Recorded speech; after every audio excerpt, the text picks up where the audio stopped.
카카오톡으로 허위 정보를 퍼뜨리면 일반 시민도 내란 선전죄로 처벌받을 수 있다. 바로 오늘 6월 16일 그 발언이 현실이 되어 우리 일상에 닿았습니다. 오늘부터 카카오톡의 새로운 운영 정책이 시행됩니다. 여러분 상상해 보십시오. 단톡방에서 정치 얘기를 나누다가 누군가의 신고로 수사 대상이 되는 상황을, 친구와의 농담이 극단주의로 해석되어 계정이 정지되는 상황을, 과거 독재 정권이 자행했던 언론 검열과 무엇이 다릅니까? 오늘 6월 16일 우리는 표현의 자유를 지키느냐, 검열 사회로 후퇴하느냐의 역사적 기로에 서 있습니다. 바로 오늘부터 우리가 매일 사용하는 카카오톡의 새로운 운영 정책이 시행되기 때문입니다. 이 정책은 폭력적 극단주의, 테러 선전선동 등을 이유로 이용자 간 대화 내용이 신고된 경우 서비스 접근을 차단할 수 있도록 설계되었습니다. 표면적으로는 범죄 예방을 내세우지만 그 기준이 불명확하고 추상적이며 사적인 대화까지 통제하여 정치적 검열, 사전 검열로 악용될 수 있는 위험한 단초가 됩니다. 여러분 상상해 보십시오. 단톡방에서 정치 얘기를 나누다가 누군가의 신고로 수사 대상이 되는 상황을, 친구와의 농담이 극단주의로 해석되어 계정이 정지되는 상황을, 정부 정책에 대한 비판적 의견이 허위 정보로 규정되어 처벌받는 상황을, 이것이 바로 지금 우리 앞에 닥친 현실입니다. 그래서 저는 오늘 이 자리에 섰습니다. 대한민국의 가장 소중한 가치인 자유, 특히 표현의 자유, 사생활의 비밀과 자유라는 국민의 중요한 기본권이 심각하고도 현실적인 위험에 직면했음을 알리기 위해서입니다. 올해 초 더불어민주당 소속 전용기 의원은 카카오톡으로 허위 정보를 퍼뜨리면 내란 선전죄로 일반 국민도 처벌받을 수 있다고 발언하였습니다.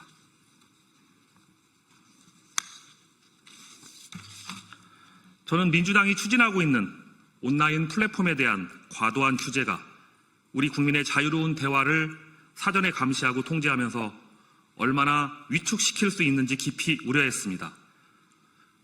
그래서 문제의 심각성을 알리고자 지난 2월 구리시 곳곳에 이재명 민주당의 카톡 검열은 인공기라는 현수막을 게시했습니다. 바로 이 사진입니다.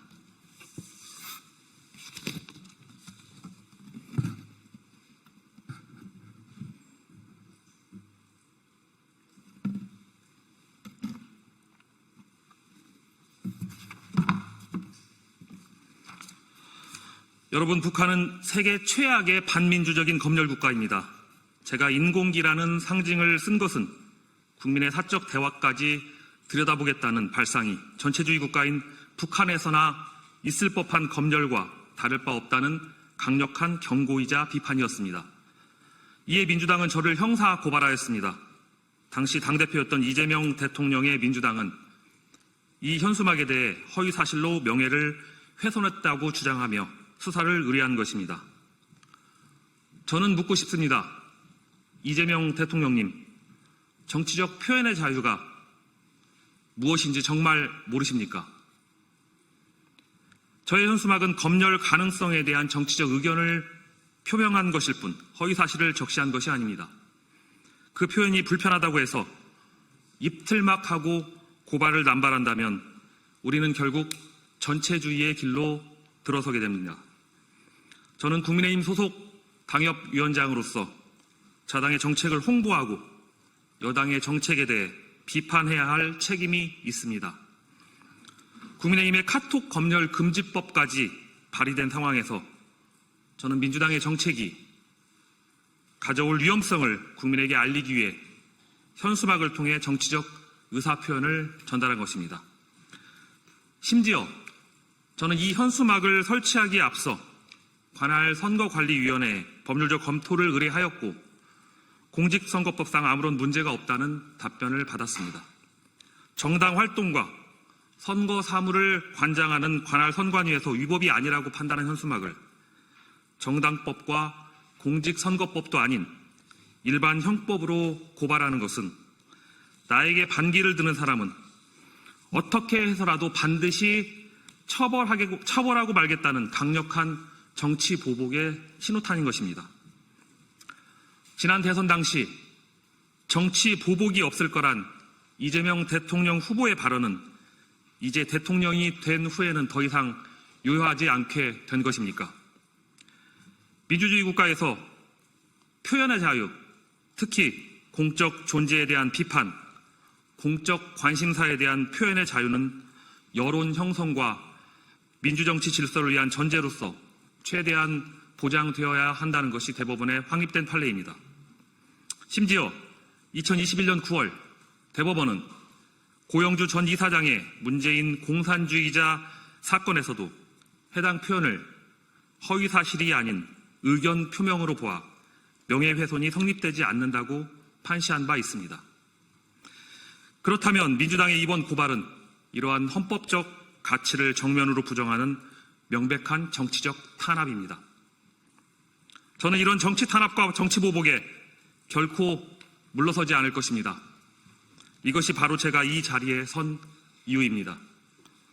국민 여러분과 함께 이 부당한 고발과 정치 검열의 시대에 맞서 싸우겠습니다.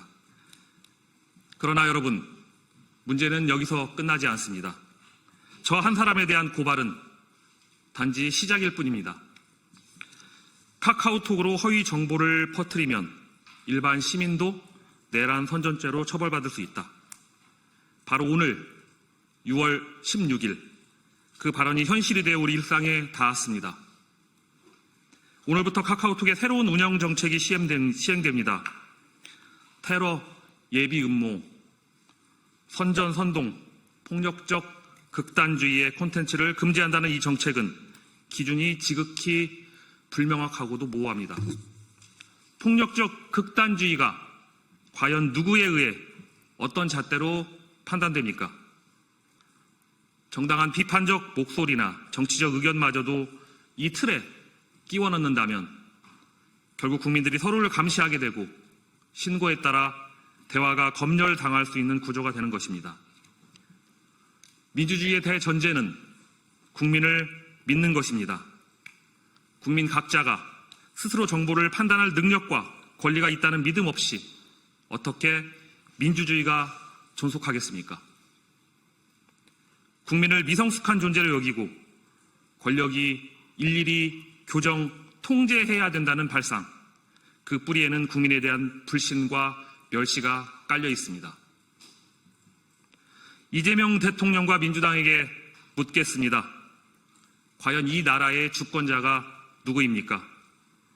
국민을 통제하고 길들이려는 사람입니까? 과거 독재 정권이 자행했던 언론 검열과 무엇이 다릅니까? 입을 열기 전에 검열부터 걱정해야 되는 사회에서는 어떠한 창의도, 진실도, 상식도 살아남을 수 없습니다. 우리 국민 모두는 그런 사회를 원치 않습니다. 표현의 자유가 사라지면 민주주의도 함께 사라집니다. 그래서 저는 싸우는 것입니다. 저는 민주당을 이끌었던 이재명 대통령의 부당한 고발에 결코 위축되지 않을 것입니다. 저 한 사람의 목소리는 막을 수 있어도 자유를 향한 대한민국 국민의 목소리까지 막을 수는 없을 것입니다. 저는 저의 모든 것을 걸고 이 싸움의 선봉에 설 것입니다. 감사합니다.